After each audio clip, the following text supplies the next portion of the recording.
Salut les amis!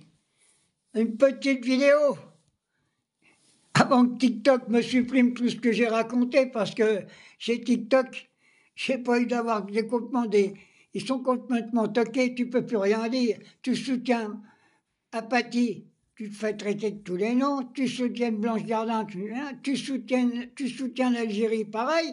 Quand tu dis des vérités, qu'on a créé des milliers de radours-surganes en Algérie, tu te fais critiquer. Alors moi, aujourd'hui, je vais m'appeler Jiken. Vous savez, le grand journaliste qu'on a eu une fois quand elle a dit la France a peur. Eh bien, moi, je vais vous dire qu'aujourd'hui, c'est le capitaliste a peur. A peur que la classe ouvrière, ceux qui créent les richesses, se mettent en branle, bloquent le pays. Il faut bloquer tout pour que les capitalistes, les faiseurs de guerre. Alors j'ai regardé ce qui s'est passé à Londres, qui s'est passé ceci, cela. Ils sont en train de faire peur au peuple français pour pouvoir qu'il ferme sa gueule, le peuple français. Il faut qu'il la ferme pour que les capitalistes puissent régner encore pendant des années. Mais ça ne marchera pas comme ça, mes amis, parce que le peuple, il commence à être éduqué.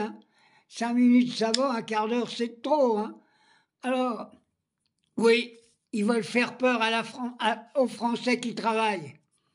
Alors, je m'aperçois qu'ils veulent faire une économie de guerre.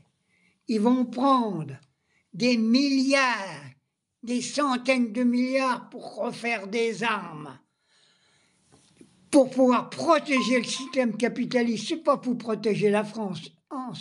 Ils n'en ont rien à foutre de la France et des Français. C'est le pognon qui compte.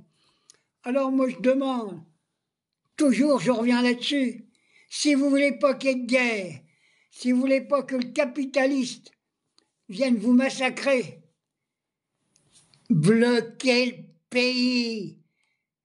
Un mois à bouffer des patates et du riz. Vous allez voir, rien dans les supermarchés, rien dans les épiceries, plus d'essence. Ne roulez plus, restez chez vous. Vous allez voir que c'est nous qui allons gagner la classe ouvrière. Alors je vois tous ces guignols sur les plateaux de télévision, mais il y en a plus d'un qui devrait quand même être en prison. C'est pas possible. Ils sont pour le génocide à Gaza, ils sont pour ils sont pour le massacre de tous les peuples.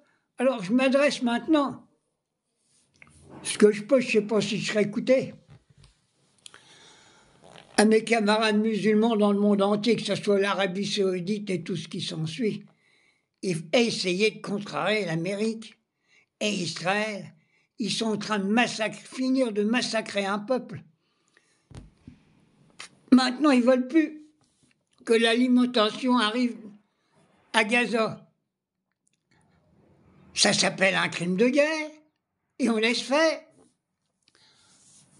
Emmanuel Macron, je m'adresse à toi. Moi, je sais bien que je suis loin de te porter dans mon cœur parce que tu as trahi les dernières élections. On avait gagné. Tu as foutu des guignols à la place de la France, à la place de ceux qui ont gagné, c'est-à-dire le Front populaire. Mais est-ce qu'il te reste quand même quelque chose dans ta tête et dans ton cœur, un peu d'humanité? Alors, arrête de vouloir faire des armes partout pour massacrer tout le monde. On a besoin d'argent dans les hôpitaux.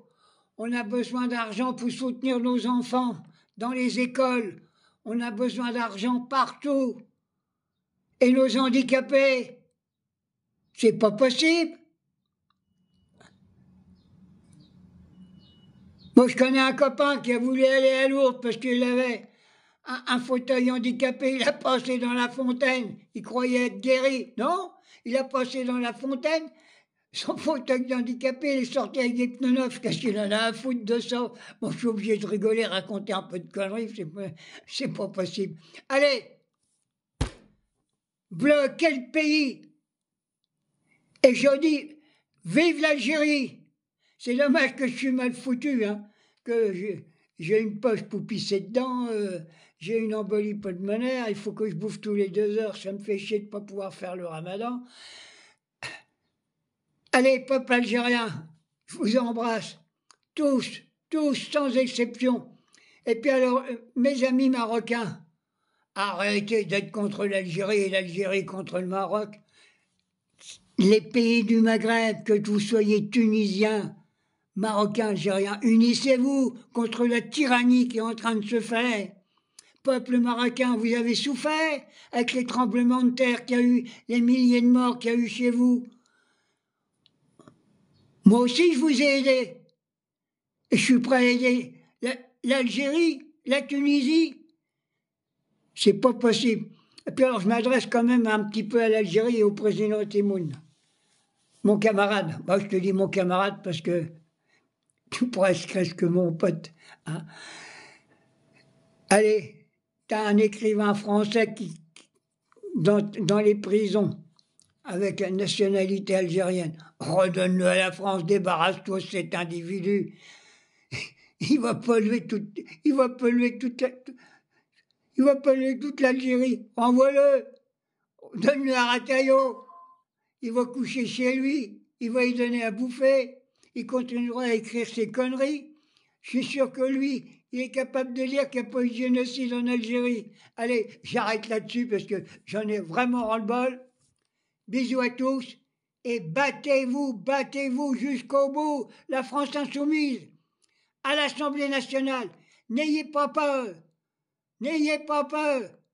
de mettre Rataillot au pied du mur. Et puis alors, l'autre guignol, notre Premier ministre, je pense qu'ils vont le virer. Hein. C'est pas possible. Hein. Il n'est pas capable de trouver ses papes-là. Ou alors, il a reniflé de la chenouf. Oh oui, il doit être cocaïné, hein. C'est pas possible. Allez, bisous mes amis.